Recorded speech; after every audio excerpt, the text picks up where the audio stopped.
ಮೊಟ್ಟೆಯನ್ನು ಕೊಡಲಿಕ್ಕೆ ಸ್ಟಾರ್ಟ್ ಮಾಡಿ. ಈಗ ವಾರದ 6 ದಿನ ಮೊಟ್ಟೆಯನ್ನ ಕೊಡಬೇಕು.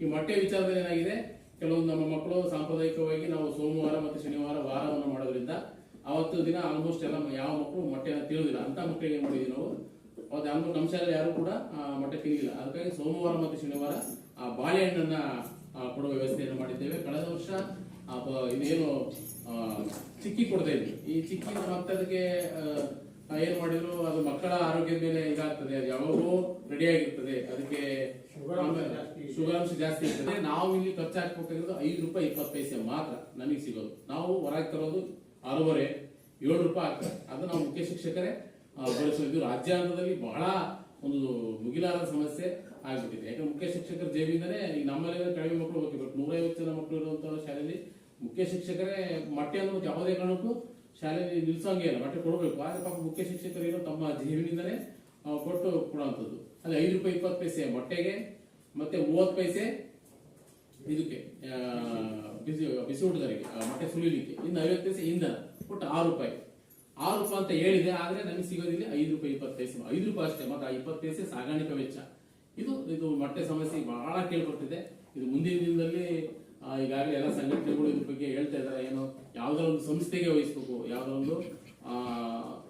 ಒಂದು ಏನು ಮೊಟ್ಟೆಗೆ ಕೊಡ್ತಕ್ಕಂಥ ಒಂದು ಅಂಗಡಿಗಳಿಗೆ ವಹಿಸಿ ಅದನ್ನು ತಾಲೂಕಾದ್ಯಂತ ಹೆಂಗೆ ನಮಗೆ ಸಿಲಿಂಡರ್ ಹೆಂಗೆ ಸರಬರಾಜು ಆಗ್ತದೋ, ಅಕ್ಕಿ ಗೋಧಿ ಹಾಲು ಪುಡಿ ಹೆಂಗೆ ಸರಬರಾಜು ಆಗ್ತದೋ, ಅದೇ ರೀತಿ ಒಂದು ಯಾವ್ದಾರ ಒಂದು ಸಂಸ್ಥೆಗೆ ವಹಿಸಿ ಮೊಟ್ಟೆ ಕೂಡ ಶಾಲೆಗೆ ಸರಬರಾಜು ಆಗಬೇಕು. ಶಿಕ್ಷಕರಿಗೆ ಹೊರೆಯನ್ನು ತಪ್ಪಿಸಬೇಕು ಅಂತ ಈಗಾಗಲೇ ಸರ್ಕಾರದ ಹಂತದಲ್ಲಿ ಚರ್ಚೆ ನಡೀತಿದೆ. ಅದು ಆದಷ್ಟು ಬೇಗ ಜಾರಿಯಾಗುತ್ತೆ ನಾವು ಮೂಲಕ ಕೇಳ್ಕೊಳ್ತೇವೆ. ಇನ್ನು ಮಕ್ಕಳಿಗೆ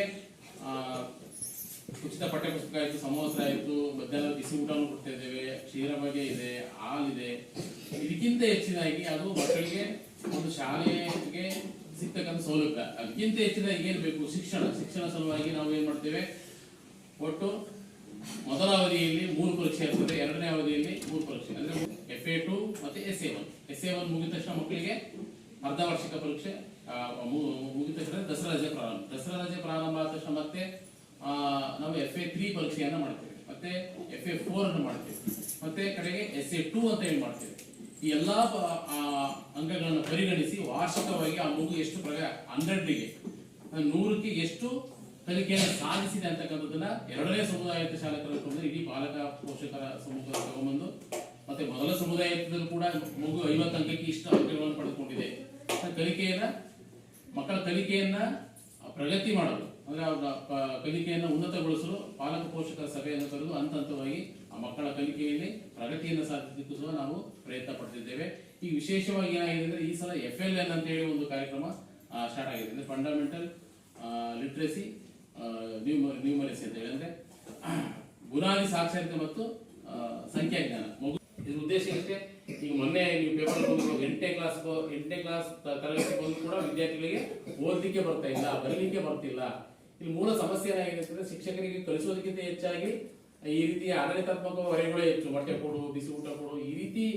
ಆಮೇಲೆ STS ಮಕ್ಕಳು ಪ್ರತಿಯೊಂದು ಏನೇನು ನಾವು ಆನ್ಲೈನ್ ಎಂಟ್ರಿ ಮಾಡಬೇಕು, ಆಫ್ಲೈನ್ ಅನ್ನು ಮಾಡ್ಕೋಬೇಕು, ಮತ್ತೆ ಪ್ರತಿಯೊಂದು ಕೂಡ ಆನ್ಲೈನ್ ಎಂಟ್ರಿ ಮಾಡಬೇಕು. ಇಲ್ಲಿ ಏನಾಗ್ತದೆ, ಶಿಕ್ಷಕರಿಗೆ ಒಬ್ಬರೇ ಶಿಕ್ಷಕರು ಇರೋದ್ರಿಂದ ಅದು ಕಲಿಕೆಗೆ ಮಕ್ಕಳಿಗೆ ಹೆಚ್ಚು ಒತ್ತು ಕೊಡ್ಲಿಕ್ಕೆ ಆಗೋದಿಲ್ಲ. ಅಂತ ಪರಿಸ್ಥಿತಿ ನಿರ್ಮಾಣ ಆದಾಗ ಏನಾಗ್ತದೆ, ಆ ಮಗು ಹಂಗೆ ಮುಂದುವರ್ಕೊಂಡು ಹೋಗ್ತಾ ಇರ್ತದೆ. ಆಗಾಗ ಅದು 8ನೇ ಕ್ಲಾಸ್ 9ನೇ ಕ್ಲಾಸ್ ಹೋದ್ರು ಓದಲಿಕ್ಕೆ ಬರೋದಿಲ್ಲ. ಮತ್ತೆ ಇಂಥ ಪೋಷಕರು ಕೂಡ ಸ್ವಲ್ಪ ಮನೆಯಲ್ಲಿ ಮಗುವಿಗೆ ಈ ಶಾಲೆಯಲ್ಲಿ ಏನ್ ನಡೆದಿಲ್ಲ ಅಂತಕ್ಕಂಥದ್ದನ್ನ ಮನವರಿಕೆ ಮಾಡಿ ಪೋಷಕರು ಹೆಚ್ಚು ಗಮನ, ಶಿಕ್ಷಕರು ಮತ್ತೆ ಪೋಷಕರು ಹೇಳ್ತಕ್ಕಂಥ ಒಂದು ಕೊಂಡಿ ಯಾವಪ್ಪ ಅಂದ್ರೆ ಮಗು. ನಾವು ಇಲ್ಲಿ ಏನೋ ಇದು ಮಾಡಿರ್ತೀವಿ ಅದು ನೀವು ಸ್ವಲ್ಪ ಗಮನ ಹರಿಸಿ ಈಗ ಮಾಡಬೇಕು. ಶಿಕ್ಷಕರಿಗೆ ಬಂದು ಹಿಮಾಯಿತಿ ಕೊಡ್ಬೇಕು, ಸರ್ ನಮ್ಮ ಮಗು ಈ ತರ ಇದೆ. ಅವಾಗ ಏನಾಗ್ತದೆ, ನಾವು ಇನ್ನೂ ಸ್ವಲ್ಪ ಕಲಿಕೆ ಬಗ್ಗೆ ಹೆಚ್ಚು ಗಮನ ಕೊಡಬೇಕು ಅಂತ ಹೇಳಿ ಈ ರೀತಿ ಎಲ್ಲ ಚಟುವಟಿಕೆಗಳು ಶಾಲಾ ಹಂತದಲ್ಲಿ ನಡೆಯುವಂಥದ್ದು. ಸರ್ ಇನ್ನೊಂದು ಹೊಸದಾಗಿ ಹೇಳಿದ್ರು, ಅಜಿಂ ಪ್ರೇಮ್ಜಿ ಅವರು 10ನೇ ಕ್ಲಾಸ್ ಪಾಸ್ ಆದ ಮಕ್ಕಳಿಗೆ ಯಾವುದು ಜಸ್ಟ್ ಪಾಸ್ ಆಗಲಿ ಅಥವಾ ಡಿಸ್ಟಿಂಕ್ಷನ್ ಬಂದಿರಲಿ ಆ ಮಕ್ಕಳಿಗೆ ಅವ್ರ ಮುಂದಿನ ಕಲಿಕೆಗೆ ಸಹಕಾರಿಯಾಗಲಿ ಅಂತ ಹೇಳಿ ಸರ್ ಯಾವ ವರ್ಷದಿಂದ ಈ ವರ್ಷದಿಂದ ಸೆಪ್ಟೆಂಬರ್ ಇಂದ 30,000 ಕೊಡ್ತಕ್ಕಂಥದ್ದು ಇದೆ ಅಂತೆ. ಹಾಗಾಗಿ ನಿಮ್ಮ ಭಾಗದಲ್ಲಿ ಯಾರು SSLC ಪಾಸ್ ಆದ ಮಕ್ಕಳು ಅಥವಾ ದ್ವಿತೀಯ PUC ಪಾಸ್ ಆದಂತ ಮಕ್ಕಳಿಗೆ ಅವ್ರ ಕಲಿಕೆಗೆ ಸಹಕಾರಿಯಾಗಂತ ಹೇಳಿ 30,000 ಅಜಿಂ ಪ್ರೇಮ್ಜಿ ಅವರು ಕೊಡ್ಲಿಕ್ಕೆ ಸೆಪ್ಟೆಂಬರ್ ಇಂದನೇ ಪ್ರಾರಂಭ ಮಾಡ್ತಾ ಇರೋ ಸುದ್ದಿ ಇದೆ. ಹಾಗಾಗಿ ಅದು ಬಂದ್ರೆ ಎಲ್ಲ ಮಕ್ಕಳಿಗೆ ಬಹಳ ಅನುಕೂಲ ಆಗ್ತದೆ. ಎಷ್ಟೋ ಜನ ಮಕ್ಕಳು SSLC ಮುಗಿದ ಎಜುಕೇಶನ್ ಡ್ರಾಪ್ ಔಟ್ ಮಾಡ್ಬಿಡ್ತಾರೆ. 2023 ಮತ್ತು 24ನೇ ಸಾಲಿನ ಈ 2023-24ರಲ್ಲಿ ನಾನು ಇರಲಿಲ್ಲ ಶಾಲೆಯಲ್ಲಿ. ತಮ್ಮ ಗಮನಕ್ಕೆ ನಾನು ಈಗ ಹೇಳ್ಬಿಡ್ತೀನಿ. 2023-20 ನಾನು 27-2023 ಬಂದೆ. ಅಂದ್ರೆ ನಾನು ಬಂದಿದ್ದು ಭೌತಿಕವಾಗಿ ಬಂದರೂ ಕೂಡ ದೈಹಿಕವಾಗಿ ಆದ್ರಿಮನೆ ಶಾಲೆಯಲ್ಲಿದ್ದೆ. 2023-24 ಅವ್ರು ಕೇಳಿದಂಥ ವರದಿಯನ್ನು ನಾನು ಸ್ವಾಮಿಯವ್ರಿಗೆ ಕೊಟ್ಟಿದ್ದೇನೆ. ಎಲ್ಲವನ್ನು ಸಹ ಅವ್ರಿಗೆ ಕೇಳಿರ್ತಕ್ಕಂಥ ಮಾಹಿತಿಯನ್ನು ಕೊಟ್ಟಿದ್ದೇನೆ. ಹಾಗಾಗಿ 2023 ಮತ್ತು 24ನೇ ಸಾಲಿನ ಸಮಗ್ರ ಶಿಕ್ಷಣ ಯೋಜನೆಯ ಸಾಮಾಜಿಕ ಪರಿಶೋಧನಾ ವರದಿಯನ್ನ ಗ್ರಾಮ ಸಂಪನ್ಮೂಲ ವ್ಯಕ್ತಿಗಳಿರ್ತಕ್ಕಂತಹ ಈ ಸಾಮಾಜಿಕ ಪರಿಶೋಧನೆ ಗ್ರಾಮ ಸಂಪನ್ಮೂಲ ವ್ಯಕ್ತಿಗಳಿರ್ತಕ್ಕಂತಹ ಶ್ರೀಯುತ KL ಸಂತೋಷ್ ಅವರು ವರದಿಯನ್ನು ಮಂಡಿಸಲಿದ್ದಾರೆ. ನಮಸ್ತೆ, ನನ್ನ ಹೆಸರು KL ಸಂತೋಷ್ ಅಂತ. ನಾನು ಸಿದ್ದಾಪುರ ತಾಲೂಕಿನ ಗ್ರಾಮ ಸಂಪನ್ಮೂಲ ವ್ಯಕ್ತಿ ಕೆಲಸ ಮಾಡ್ತಾ ಇದ್ದೇನೆ. ನಾನು ಇವಾಗ 2023-24ನೇ ಸಾಲಿನ ಸಮಗ್ರ ಶಿಕ್ಷಣ ಕರ್ನಾಟಕ ಯೋಜನೆಯ ವರದಿಯನ್ನು ಮಂಡನೆ ಮಾಡ್ತಾ ಇದ್ದೇನೆ. 2023-24ರಲ್ಲಿ ಜಾತಿವಾರು ವಿದ್ಯಾರ್ಥಿಗಳ ಸಂಖ್ಯೆ ನೋಡಿದಾಗ ಅಂಗನವಾಡಿಯಲ್ಲಿ ಪರಿಶಿಷ್ಟ ಜಾತಿ 1, ಒಟ್ಟು ಇತರೆ 24. 1/4/2023ರಲ್ಲಿ 1,174 ರೂಪಾಯಿ 63 ಪೈಸೆ ಇದೆ. ಶಾಲಾ ಅನುದಾನ 17,140, ಬ್ಯಾಂಕ್ ಬಡ್ಡಿ 135, ಶೂ ಮತ್ತು ಸಾಕ್ಸ್ ಅನುದಾನ 3,975, ಇತರೆ ಅನುದಾನ ಶೌಚಾಲಯ ಮತ್ತು ಕುಡಿ ನೀರಿಗೆ 10,511, ಒಟ್ಟು 32,935 ರೂಪಾಯಿ 63 ಪೈಸೆ.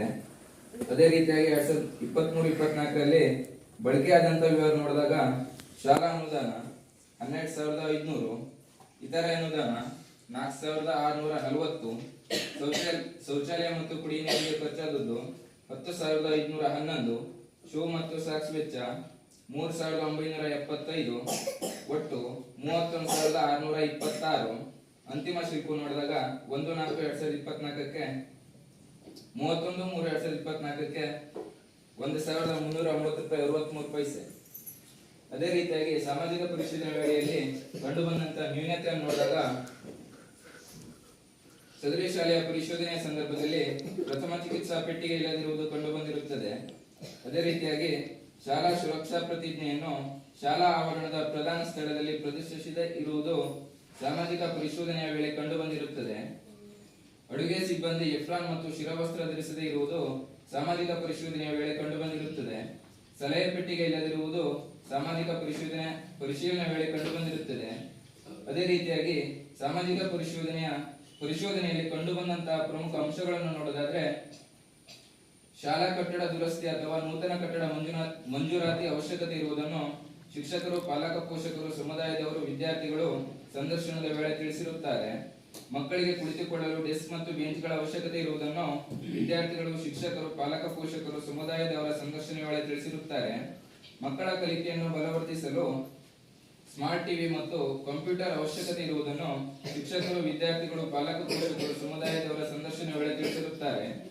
ಶಾಲಾ ಮಕ್ಕಳಿಗೆ ಆಟವಾಡಲು ಕ್ರೀಡಾ ಸಾಮಗ್ರಿಗಳು ಮತ್ತು ಶಾಲಾ ಮೈದಾನದಲ್ಲಿ ಆಟವಾಡಲು ಜಾರುಬಂಡಿ ಮತ್ತು ಜೋಕಾಲಿ ಅವಶ್ಯಕತೆ ಇರುವುದನ್ನು ವಿದ್ಯಾರ್ಥಿಗಳು, ಶಿಕ್ಷಕರು, ಪಾಲಕ ಪೋಷಕರು, ಸಮುದಾಯದವರ ಸಂದರ್ಶನ ವೇಳೆ ತಿಳಿಸಿರುತ್ತಾರೆ.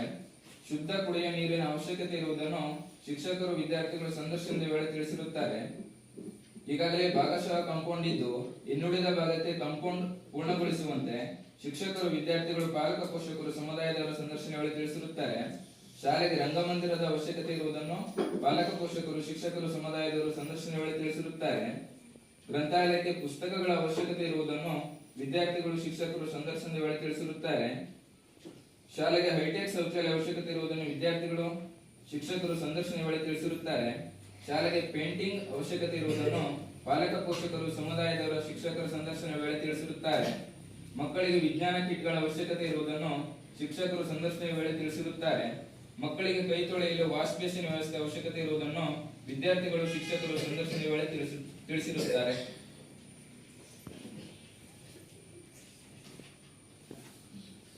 ಇದಕ್ಕೆ ಸಂಬಂಧಪಟ್ಟಂತೆ ಏನಾದರೂ ಸಲಹೆ ಸೂಚನೆಗಳು ಮಾಡಬಹುದು. ಮತ್ತೆ ಇಲ್ಲಿ ಕೆಲವೊಂದಷ್ಟು ಅಂಶಗಳಿದೆ. ಈಗ ಕೆಲವಷ್ಟು ನಾವು ನೋಡಿದಾಗ ಕೆಲವಷ್ಟು ಮಕ್ಕಳು ಬೆಳಿಗ್ಗೆ ಹಾಲು ಕುಡಿಯಲ್ಲ. ಅಂದರೆ ಅವರಿಗೆ ಏನಾದರೂ ಸಮಸ್ಯೆ ಇದೆ. ಈ ಮಕ್ಕಳು ಕೇಳಿದಾಗ ಕೂಡ 4 ಮಕ್ಕಳು ಅದೇ ಥರ ಕುಡಿದವರು ನಮಗೆ ಅಲರ್ಜಿ ಆಗುತ್ತೆ, ಈ ಥರ ಆಗುತ್ತೆ, ಇಂಥದ್ದು ಇರ್ಬೋದು, ಆ ಥರಗಳು. ಅಲ್ಲೂ ಕೂಡ ಈಗ ಕೆಲವು ಶಾಲೆಗಳನ್ನ ನಾವು ನೋಡಿದಾಗ ಮಕ್ಕಳು ಕೂಡ ಈಗ ಬೆಳಿಗ್ಗೆ ಹಾಲಿನ ವಿಚಾರಕ್ಕೆ ಸಂಬಂಧಪಟ್ಟಂತೆ ಕೆಲವು ಮಕ್ಕಳು ಕುಡಿತಾರೆ, ಕೆಲವು ಕುಡಿಯಲ್ಲ.